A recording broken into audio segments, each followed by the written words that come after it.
I remember in 7th grade, something like the physical abuse and harassment started happening where kids would come up to me randomly in the hallway and like slap me in the face and walk off and laugh about it because they knew like I wasn't going to stand up for myself. I never felt like I had it in me to stand up for myself and like use my voice, and I let kids walk all over me because I was so afraid to stand up for myself. I was afraid. I remember sitting down with kids and them always like making fun of me, and I would go in the bathroom and eat, or like to the library, but then there was like a span of like a couple days where like I didn't eat lunch with it, like at all. And I remember walking down the hallway and I just everything just went black and I passed out because I like hadn't eaten. When I ran away, it was just horrible. I felt so lonely. I felt like I had nobody in my life. And like, I was just alone. Like, why was I even born in the first place? And you know, some of my mom will see cuts in my arms, and she'll be like, you know, worried about me because what's wrong with her?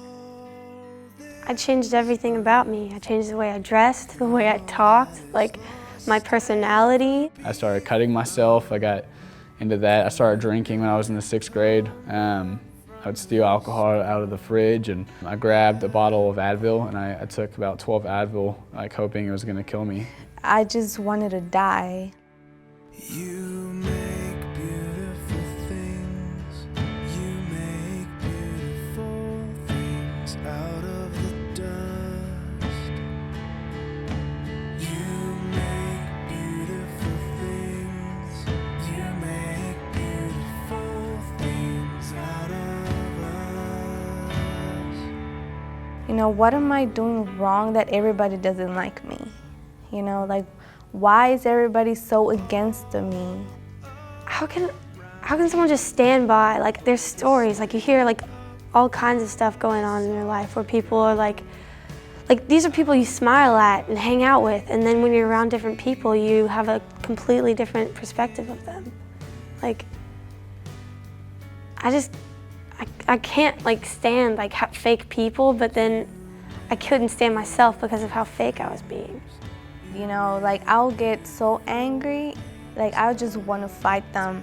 But then I'll be thinking to myself, what am I gonna solve with that? You know, like, I'm just gonna get in trouble or probably get a ticket or probably go to court, and it's not good, you know. And I was willing to go any lengths to get anybody's acceptance and just attention at school. And I started hanging out with popular kids. Even when I was hanging with the popular kids, it made me do things that I wasn't okay with, like bullying other kids. I remember that happened for me in 8th grade, where I was like going on the halls and like pushing kids against lockers and calling them names. And I just got tired of all the drama. I got tired of, like, it doesn't feel good. Like, it's like I'm doing the exact same thing that I despised so much when I was like, I mean, I'm not like saying anything, but it's just the same. Like, I'm standing around and not doing anything about it. I'm allowing my supposed friends to do it. Like how is that any better from like saying it yourself? And then I overcame with that because one day I just stood up for myself.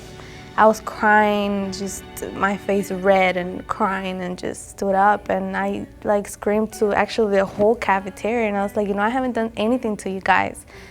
I wanted to be treated like, I wanted to treat other people how I wanted to be treated. And I want people to interact with me and talk to me and communicate with me and look at me in the eyes and not see me for what I wear.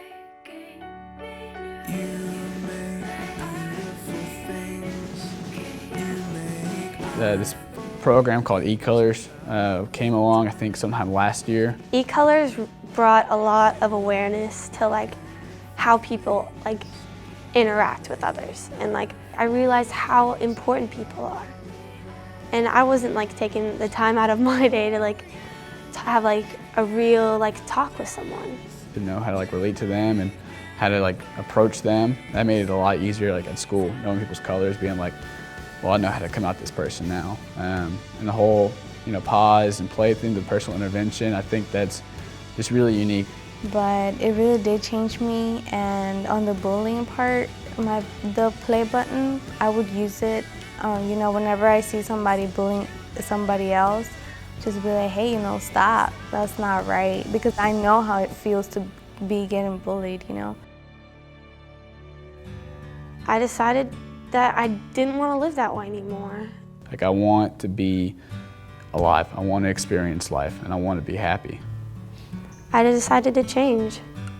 Seeing myself now from back then is just like a big wow, because I never thought I was going to be here. I've lost a little over 100 pounds in the past year and a half. I've completely turned around school. I like want to go to college now. Like a year ago, my interest was not to go to college, and now I want to. I'm thinking about going like Texas Tech, and and today it's like I do have friends. I don't like go to bed feeling completely alone or depressed. I do have hope, and it's just like my life has like changed for the best. I see myself stronger now than I was back then.